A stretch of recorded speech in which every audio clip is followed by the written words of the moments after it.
waaw salaamaaleykum chers internautes xibaar 221 TV ñu ngi leen di nuyu kilifa kër gi muy maître Tambidou di leen ziar bu baax tey ñu ngi fii ci ICAT 2 di second séminaire de préformation et d'intégration pour la formation des formateurs. tey nag gis ngeen ko nii ñu am suñu jigéen ñu yànji ñi vraiment ñu ñëw participer ci séminaire bi pour dire que rek de nos jours maintenant la sécurité privée du Sénégal tend à se développer parce que tout simplement on voit une forte participation des filles. Voilà, mademoiselle, vous vous présentez. Bonjour, je me nomme Géraldine Mariam Faye, donc agent de sécurité. Et là, je suis venue participer à ce séminaire d'information, donc pour la formation des formateurs, qui se tient le 11-12 février ici au niveau de l'UCAT 2. Effectivement, mademoiselle, on vous a vu aujourd'hui, vous êtes là en tant qu'actrice du secteur de la sécurité privée. Et quelles sont vos impressions après avoir vraiment partagé des moments avec cet expert, instructeur des forces spéciales et du GIGN, hein? Quelles sont vos impressions après l'organisation de l'ASSOP, l'Association sénégalaise des formateurs professionnels privés en sûreté et sécurité, hein, ici à l'UCAT 2, hein, ce second séminaire de préformation et d'intégration? Déjà, je félicite cette belle initiative qui vraiment le Sénégal dont il avait besoin, parce que ce séminaire aujourd'hui nous permet déjà de voir un peu plus clair par rapport au domaine vraiment de la sécurité privée, donc notamment les informations requises sur ce séminaire. Aujourd'hui, ce sont des informations, je pense que dont chaque agent de sécurité ou quoi que tu puisses faire sur la sûreté et la sécurité, je pense qu'il serait très bien que cette personne vienne sur ce plan de séminaire, donc vraiment de bref information pour potentiellement les formations à venir. Merci beaucoup. Et puis après, je pense que ce sera suivi de la formation des formateurs. J'espère vous voir y participer. Oui, je l'espère bien. Et vraiment, je trouve les informations données très très riches. Donc, ce qui, moi personnellement, m'a motivé à revenir encore aujourd'hui. Et j'invite aussi les femmes aussi à venir, parce que je vois comme on l'a si bien dit, et le monde actuel a vraiment besoin des femmes dans la sécurité. Alors déjà, l'instinct protectrice qui est toute naturelle chez les femmes est une chose qui est recherchée vraiment par tout le monde. Et dans le monde actuel où nous sommes, vraiment, la sécurité n'est plus quelque chose qui est dédié simplement aux hommes. Alors nous les femmes, on a notre place, mais vraiment une place très importante dans le cadre de la sécurité. Et j'invite vraiment toutes les femmes à venir et vraiment se former et se perfectionner dans ces genres de trucs. Et je félicite encore une fois l'ASSOP par rapport à ce séminaire vraiment d'information pour mieux préparer la formation des formateurs afin d'avoir vraiment des gens très certifiés et qualifiés qui soient dans le domaine et accompagner les gens afin que tout le monde puisse faire le travail vraiment dans un cadre professionnel mais très très très très cadré. Merci beaucoup, c'est gentil. Voilà, donc toujours ci continuité bi soxna si ñu dañ lay bàyyi nga nuyoo donc présenté wu wax ñu ban région nga jóge. Waaw asalaamaaleykum maa ngi tudd Ndeye Gueye maa ngi jóge Ndar waaw maa ngi jóge Saint-Louis. waaw Ndeye Gueye nga jóge tey Ndar ñëw participer ci séminaire bi nga xam ni mooy deuxième édition de préformation et d'intégration pour formation des formateurs yi ñuy waajal li di ñëw ah tey nag. ñu gis ni wax dëgg yàlla jigéen ñi am nañ taxawaay léegi ci sécurité ñu remarqué leen ci bu baax a baax a baax ma bëggoon yow nga sànni ci ay kàddu ak ban message ngay lancé ñi nga xam ni ñoo ngi ci sécurité privée bi wax dëgg yàlla nekk ay jigéen te war see bay seen waar donc ban message nga leen lancé pour ñu gën a ñëw en masse macha allah. di kontaan rek am contentement bu baax a baax te wax dëgg yàlla jigéen ñi nañu ñëw ci formation bi parce que lu am importance la.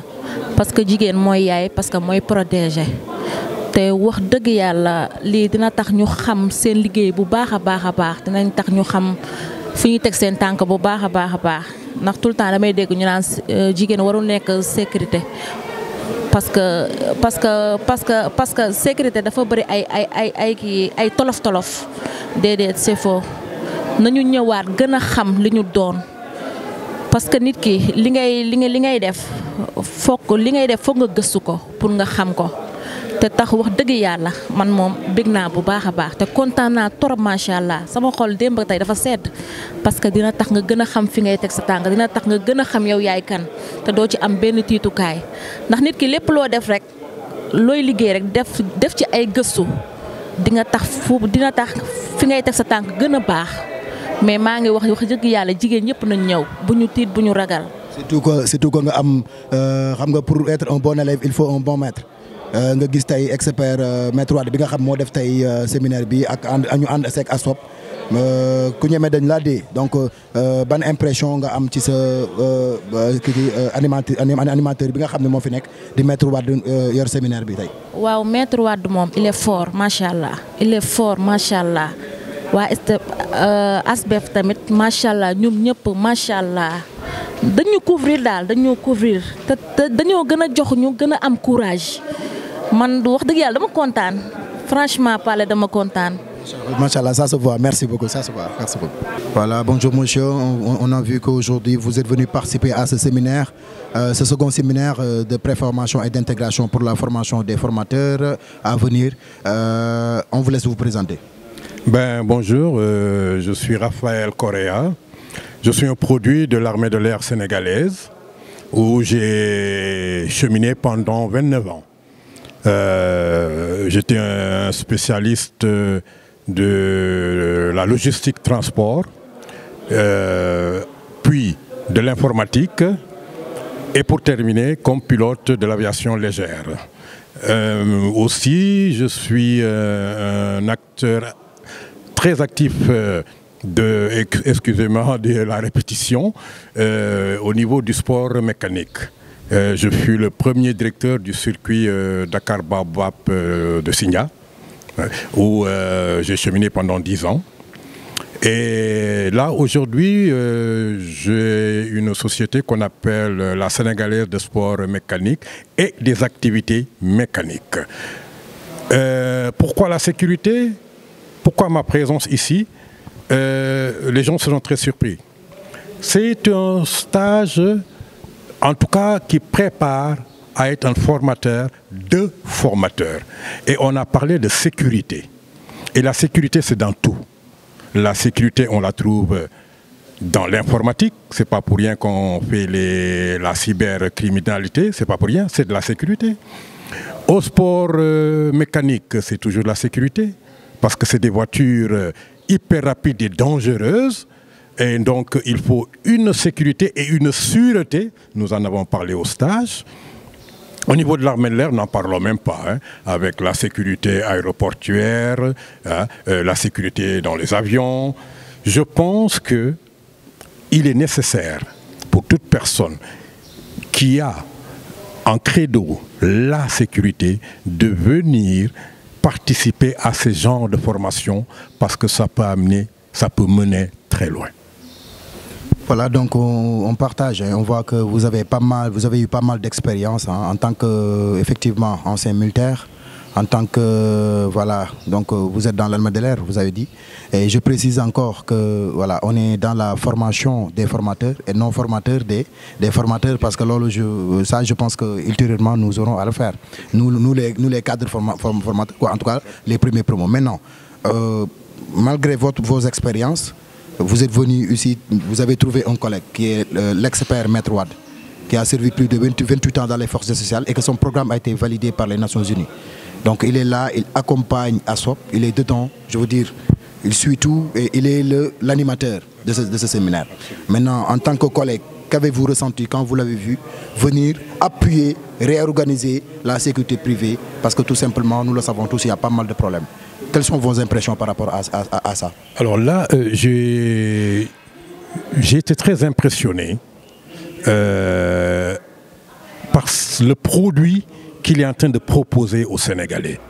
Ce produit qu'il est en train de proposer aux Sénégalais sera utile même pour l'autorité publique. Parce qu'effectivement, c'est un secteur à assainir. C'est un secteur d'une importance capitale pour la sécurité d'un État. Il ne suffit pas seulement d'avoir des policiers ou des gendarmes.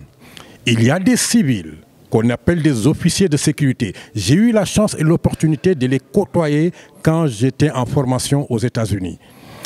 C'est un pan de l'activité sécuritaire très importante. Et quand j'ai vu Maître Wade proposer ce produit, je pense que les gens doivent lui prêter une oreille attentive. Parce qu'il est en train de prendre tous ces éléments du secteur de la sécurité avec les centres à profusion qui n'ont aucun agrément. Chacun s'auto-proclame instructeur, s'auto-proclame formateur, forme des éléments qui demain vont être dans le terrain, des gardes du corps, entre autres. Et après, on voit peut-être parfois certaines bavures et certains termes qu'on utilise aujourd'hui dans tous les médias que nous, on se refuse d'utiliser ce genre de termes. Parce que ces éléments qui sont formés ne sont pas ces N3 points de suspension. Nous bannissons ce mot-là. Ce sont des éléments qui sont formés et Wade est là justement pour formaliser tout ça. Effectivement, moi je l'appelle l'expert incontournable parce que tout simplement grâce à lui, on a su que la sécurité n'autorise ni amateurisme ni improvisation. Mais ça doit être pro, ça doit être bien pensé, bien réfléchi et très bien organisé. Et comme aussi il a l'habitude de dire, rien n'est plus dangereux qu'un agent de sécurité qui est sur le terrain et même un agent de protection rapproché sans formation. Donc vraiment, mention spéciale à Maître Wade. Il a assaini la sécurité privée et aujourd'hui, franchement, voilà, on peut dire qu'on a la conscience tranquille. Donc voilà, le reportage, on va continuer ça. Restez connectés sur Xibar 221 TV, n'est-ce pas? Voilà, ça va continuer, Inch'Allah. Merci beaucoup. Voilà, donc chers internautes Xibar 221 TV, ñu ngi tey ak Maman Nafi di membre ci ASOP, di formatrice confirmée en sûreté sécurité. bokk ci association bu mag boobu di association sénégalaise des formateurs professionnels privés en sûreté sécurité. Maman Nafi ñu ngi lay nuyu di la laaj tey sa teewaay tey ci mbir mi nga xam ni mooy séminaire deuxième édition de préformation et d'intégration yow nga bokk ci ñi ko organisé vraiment ban yëg-yëg nga am tey ci seen association bi. salaamaaleykum Cheikhouna maa ngi nuyu sunu mbokk yi ñuy seetaan yëpp kenn ku nekk ci turam ak santam laaj bu ma laaj dina ma neex trop ndaxte ASPOP dafa indi lu bees ci Sénégal dafa soppi tamit xar kanamu sécurité privée ci Sénégal ndax kenn ku nekk si ñun am na fu mu nekkoon waaye tey bi ASPOP ñëwee ànd ak Maître Wade dañ ci gis suñu bopp ñun ñëpp mu nekk yow mu nekk man. et séminaire yi ñuy def tamit dafa am solo trop surtout fii si ICAD dafa nekk loo xam ne histoire da koy bind ndaxte ASPOP moo nekk première association privée boo xam ne moom moo njëkk a def séminaire fii ci ICAD.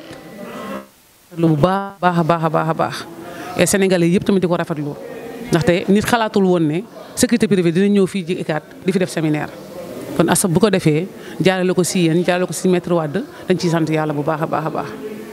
Macha Allah, Maman Nafi, comme on a l'habitude de vous appeler, liggéeyu ASPOP en dehors de la commission sociale nga xam ne ñu mettre en place la en dehors de la commission d'instruction may nuyu waa BIF en dehors de la commission communication bi nga xam ne ñun ñoo ko yor di ci doxal donc ASPOP dafa bokk ci combat mu promouvoir participation jigéen ñi ci secteur de la sécurité privée yow en tant que jigéen lan ngay wax ci loolu ak ban message ngay lancé jigéen ñi pour une forte participation venant d'elle.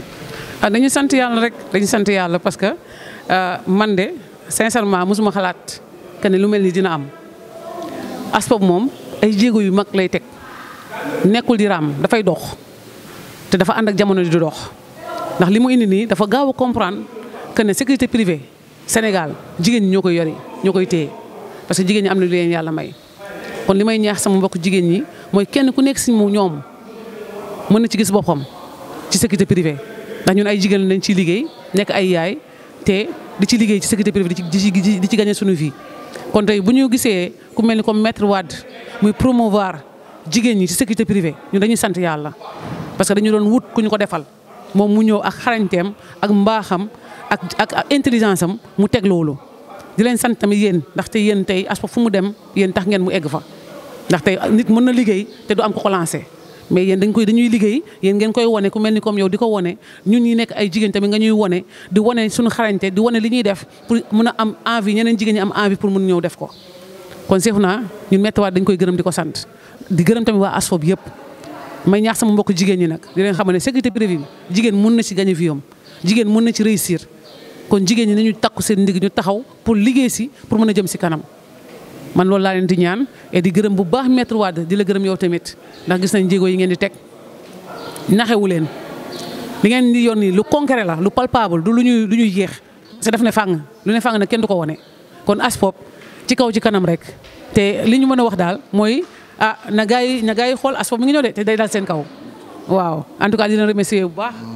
macha allah maman Nafi di maître aussi di maître formatrice confirmée en sûreté sécurité ngërëm loolu dañ koy delloo waa xibaar 221 TV di nuyu kilifa gi maître Tambidou boobu kilifa gu mag di nuyu le directeur général monsieur Kouta macha allah jàpp ci liggéey bi grâce à ñoom vraiment ak internautes yëpp macha allah ñu ngi ñëw léegi ci kanam ak ñeneen di ngeen gis découvrir yeneen. Personnalité yeneen cadre yi nga xam ne ñoo composé ASPOF vraiment nekk di def benn liggéey bu am solo te kenn déggu leen te très bientôt incha allah ça va continuer à faire ses résultats à tout à l'heure incha allah.